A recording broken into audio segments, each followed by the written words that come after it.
Hope you're all doing as good as I'm doing today. I am physically at a solid 8. Everything felt really, really good, and the pause bench pumped me way more than I thought it was going to do because it was really light, but 5 sets of 6 for pause reps on anything is a good bit of volume. And snatches went great. Like my form has progressed way better. I'm not jumping forward anymore. That's awesome. Mentally, I'm probably put it like a solid 7.5. Not that like I'm mentally down, it's like psychologically. I just like say the mental part for like how in it I was for the weights, and I think I was just physically like more in it than mental. I was excited that the form got better, but I wasn't like hyped as shit. But I thought that it would be an important conversation to have about your stretching habits and if they work for you or why they're not working.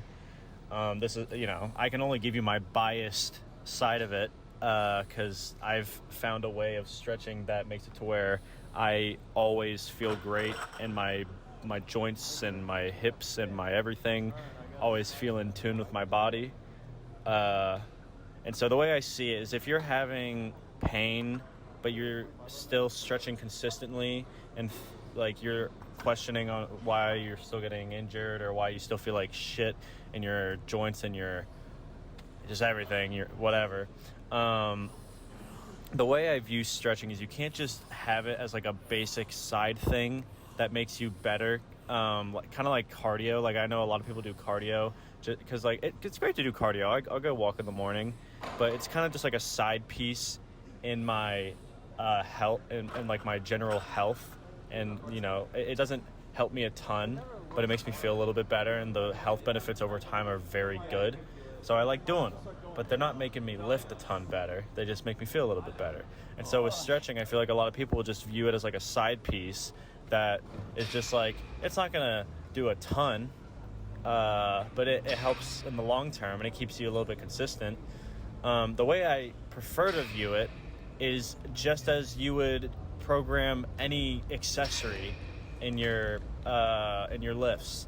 Like whenever I do something, like I'm doing pause snatches and pause clean and jerks right now for the first time, and I've just found out that I jump forward. I don't now. I've figured it out, which is great.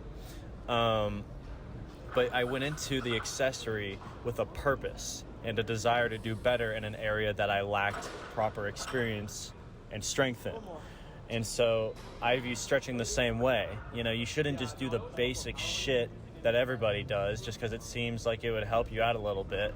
You need to do the things that are going to test you a little bit and get your body to move outside of its normal range, because it's going to feel uncomfortable at first. Everything always does. Like whenever you do a new accessory, that's a little hard. Like anybody who does bodybuilding that does lateral raises might be able to relate to that. Like lateral raises suck ass, but after a while you get that really good mind muscle connection with your shoulders. Lateral raises, whatever. I don't know why I thought about that, but whatever. You do the accessory that's hard and feels like shit at first because you want to get that good mind muscle connection later on to make your overall lifting better. Same thing with stretching. I don't just pick out stretches that I think are just good in general, or I've seen other people do them, so I felt like doing them. Like every stretch that I do in order happens for a reason. I have a pretty long list of stretches. I'm just so used to it that I can just blow through it in like 5 minutes. But essentially, without getting into the specifics of each and every warm-up, I like to start with good dynamic stretching. Like you can do windmills for your arms, or you can flail. You'll look like a crazy person. I know I do, but I like to just literally flail my arms in like every like direction with intent, of course. Like I want to feel like a good muscle squeeze and feel my joints getting pulled a little bit. And then I'll follow with slight static stretching, like if you want to like do a few holds. I don't like doing a lot because static stretching can stretch your muscles a little too thin, and you don't want that before hitting a big workout. And then I'll finish with some mobility routines. And I'll do my arms first, my hands and wrist second, and then my core and lower body third. And I always end by doing some like push-up positioning, because I used to hurt my wrist a lot with Olympics. I used to go too heavy and I didn't have proper form, so I would hyperextend my wrist, or my bones would just get a little messed up. So I always like to finish with doing like plank position, just like rolling around on my wrist and just feeling it out, just so that I know that they're fully primed for the lifting that I'm going to do. But essentially, regardless of all that and the order that I do it or whatever, every single bit of it, there's intent and purpose for the things that I have lacked in the past, and now I'm just trying to push them to their furthest lengths. Just as you want to get strongest and reach your peak one day and go the furthest that you can go with it, strength-wise, in your squats and benches and deadlifts, or your snatches and clean and jerks, whatever. I view my stretches that way. Like, there's a really shitty stretch that I hate, where I'll start by swinging my leg straight laterally to the side, both sides. And then after doing that, I like to try to push my hip into it, and I'll just do a static hold of holding my leg up laterally to my body, just for like a good 5 to 10 seconds. And I feel such a hard burn in that stretch.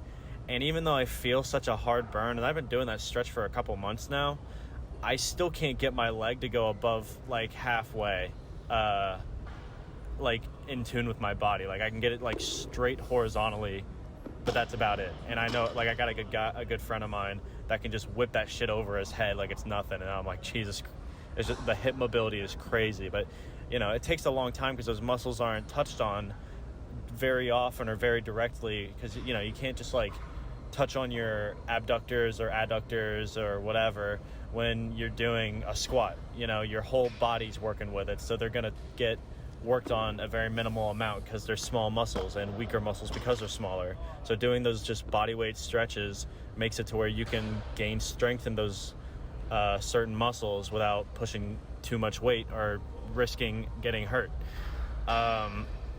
So regardless if you do Olympic or power or bodybuilding, I think it's a really important thing. Like, I like to tell people to try out mobility stretching if they feel like they need to get better with it, because it just gives you overall confidence in how much you can move your body.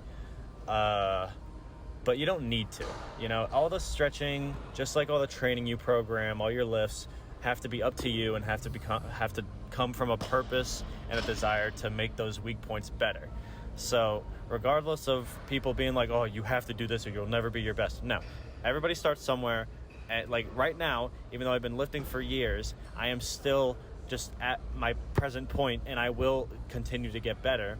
And I guarantee you, wherever my end point is or my peak point in my lifting career, it will not be exactly what those people who told me to do, exactly what they wanted to do when I started. Just whatever you do, you know, look it up, like research. Just look up YouTube videos like my shoulder hurts in this positioning, or this lift hurts this part of my body, or I feel like I can't hit depth and I'm stretching, why is this happening? And there are, like, the internet's so great, like you'll get like 1,000 videos on YouTube about getting proper mobility. And you know, of course you got to go through a lot of videos to really see which one suits you, but eventually you'll watch a video or read a report or whatever, and it's going to really stick with you. Like I'll go through like 30 videos, but then only like one of them will really stick home with me, and I'll be like, damn, that one is going to be what I think makes me the best, and I feel the most confident about it. And so when I go in, I'll train it for like at least a month and feel it out, and if it makes me better, then great, I'll just keep it on the roster. If not, I try something new.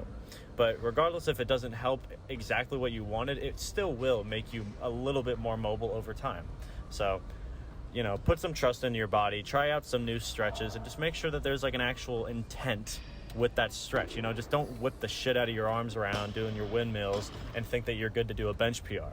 You know, you got to feel out every position that you feel weak in.